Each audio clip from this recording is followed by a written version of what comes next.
બીજા સપ્તાહમાં હવામાનમાં પલટો આવશે અને ડિસેમ્બરમાં પણ એક બીજું ચક્રવાત બનવાની શક્યતા રહેશે. રાજ્યમાં ઠંડીની શરૂઆતની વચ્ચે કમોસમી વરસાદની અંબાલાલ પટેલ દ્વારા આગાહી કરવામાં આવી છે. આગામી 18 ડિસેમ્બર સુધી રાજ્યમાં માવઠું થાય તેવી પૂરેપૂરી આગાહી જોવા મળી રહી છે.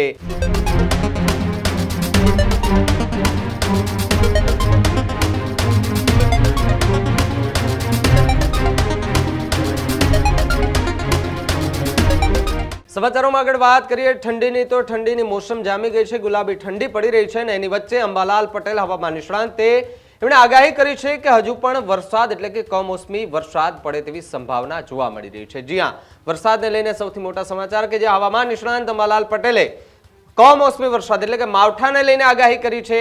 રાજ્યમાં ઠંડીની શરૂઆતની વચ્ચે કમોસમી વરસાદની અંબાલાલ પટેલ દ્વારા આગાહી કરવામાં આવી છે. રાજ્યમાં ડિસેમ્બરની શરૂઆતમાં ઠંડીનું જોર વધશે તેવી વાત અત્યારે જોવા મળી રહી છે. તો સાથે જ આગામી 18 ડિસેમ્બર સુધી રાજ્યમાં માવઠું થાય તેવી પૂરેપૂરી આગાહી જોવા મળી રહી છે. તો સાથે જ 22 ડિસેમ્બર બાદ રાજ્યમાં કાતિલ ઠંડી પડવાની શક્યતા હોવાની વાત અંબાલાલ પટેલે કરી છે.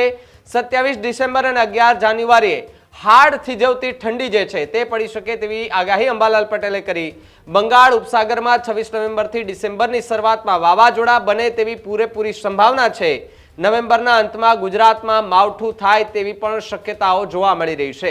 ત્યારે હવામાન નિષ્ણાંત અંબાલાલ પટેલ કે તેના દ્વારા આગાહી કરવામાં આવી છે અને કડકડતી ઠંડી અત્યારથી શરૂઆત થઈ ગઈ છે. આ શરૂઆતની ઠંડી એટલી કડકડતી છે તો વિચાર કરો કે જ્યારે ડિસેમ્બર મહિનો આવશે ત્યારે કયા પ્રકારની ઠંડી હશે અને એમાં પણ જો વરસાદ પડે છે એટલે કે કમોસમી વરસાદ થાય છે તો સ્વાભાવિકપણે કે વરસાદની તીવ્રતા પણ હશે, ઠંડીનું જોર પણ હશે અને એની વચ્ચે એ મંદવાડ પણ થઈ શકે તેવી શક્યતાઓ છે. એટલે અત્યારથી જ એ સાવચેતીના ભાગરૂપે તમામ તૈયારીઓ કરી લેવી, કારણ કે વરસાદ જો પડે છે તો ઠંડીની સાથે એ ઠંડીની મોસમ પણ વધારે ગુલાબી ઠંડી જે છે તેમાં વધારો થાય તેવી શક્યતા છે. ત્યારે આગાહી કરતા અંબાલાલ પટેલે શું કહ્યું સાંભળો એમને. 22 ડિસેમ્બર પછી ઠંડી કંઈક ઘટવાની શક્યતા રહે. હાલમાં ઠંડી ઉત્તર ગુજરાતના ભાગોમાં, મધ્ય ગુજરાતના ભાગોમાં વધુ અસર રહી શકે. સાંજના ભાગોમાં દિવસનું તાપમાન 22 ડિસેમ્બર બાદ લગભગ 30-31 ડિગ્રી સેલ્સિયસ આસપાસ રહેવાની શક્યતા રહે. તે હાલમાં પણ કેટલાક એટલું રહ્યું છે અને લઘુત્તમ તાપમાન 17-18 ડિગ્રી સેલ્સિયસ આસપાસ રહેવાની શક્યતા રહે. દરિયા કિનારાના ભાગોમાં ભારે લગભગ ઉષ્ણ તાપમાન વધુ રહી શકે અને મહત્તમ તાપમાન ઘટી શકે.